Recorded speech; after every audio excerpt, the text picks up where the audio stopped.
국내의 유명 스키장 등을 시즌마다 찾아가 보면 사람들이 너무나 많고 북적거리기에 매우 혼잡하고 정신없다 할 것입니다. 그만큼 겨울철에는 스키장 사고에 의한 위험성이 높아질 수밖에 없습니다. 그래서 오늘은 스키장에서 다쳤을 경우 여러분들이 꼭 알아야 할 대처사항과 가해자가 존재하는 스키장 사고 보상 처리 방안에 대해서 얘기해보는 시간을 가져보겠습니다. 구독과 좋아요, 알림 설정은 저에게 힘이 됩니다. 아직 구독 전이시라면 꼭 눌러주세요.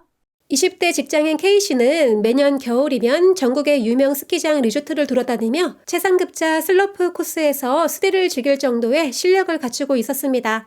사고의 발생 내용을 살펴보자면 후미의 측면 방향에서 가해자 스키어에게 추돌당하여 우측 발목에 양복사 골절 및 필름 골절 등으로 수상하였고 2년 가까이 치료를 이행하게 된 내용이었습니다. 사고 내용 및 사실관계를 자세히 살펴보니 피해자분은 상급자 코스에서 어느 정도 내려와 쉬면서 천천히 낙엽타기를 시행하고 있을 때 후미의 측면에서 고등학생이 충격한 사고였고 이 스키장 사고로 피해자는 잠시 공중에 붕 떴다가 떨어지면서 2분 정도 정신을 잃었으며 일행의 도움으로 스키장 안전요원에게 신고 및 사고 접수 후 응급으로 인근 병원에 내원하게 되었습니다.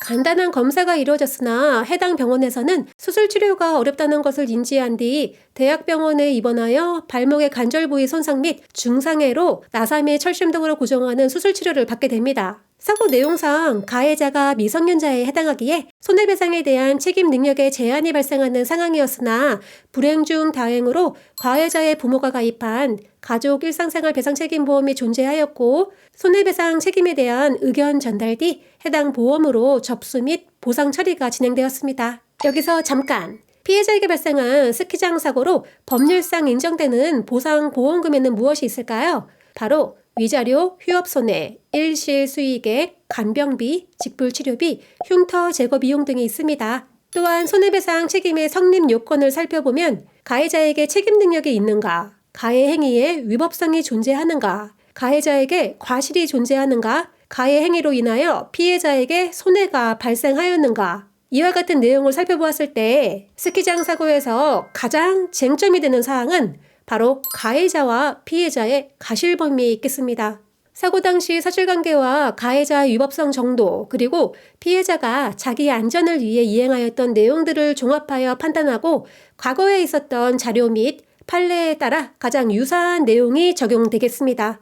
앞서 언급한 스키장에서 발생한 발목 골절 사례에서 피해자 K의 가실은 최종적으로 20%가 결정되었습니다. 그러한 이유는 사고 당시의 상황이 잘 정리되어 있던 페트롤 사고일지에서 가해자와 피해자 간의 의견 진술이 정확하게 있었기 때문입니다. 사람의 몸에는 24시간 작동하는 블랙박스가 없기에 이러한 가해자가 존재하는 스키장 사고 문제는 CCTV가 정확하여야 억울함이 없을 것이고 이를 위해서는 119 구급 활동 일지나 사고 당시 목격자 진술 또는 CCTV 등의 동영상이 매우 중요한 입증 자료가 되겠습니다. 이러한 자료의 증명은 손해배상에서 10% 가실의 차이가 엄청난 보상의 차이를 만들기에 이를 최대한으로 줄이고 피해자의 권리가 상실됨이 없도록 이행되어야 할 주요 과정입니다. 이 스키장 사고로 필름골절 등의 상해를 입은 K씨는 적지 않은 분쟁과 완벽한 입증 자료의 증명으로 노동능력 상실률에 대한 한시장애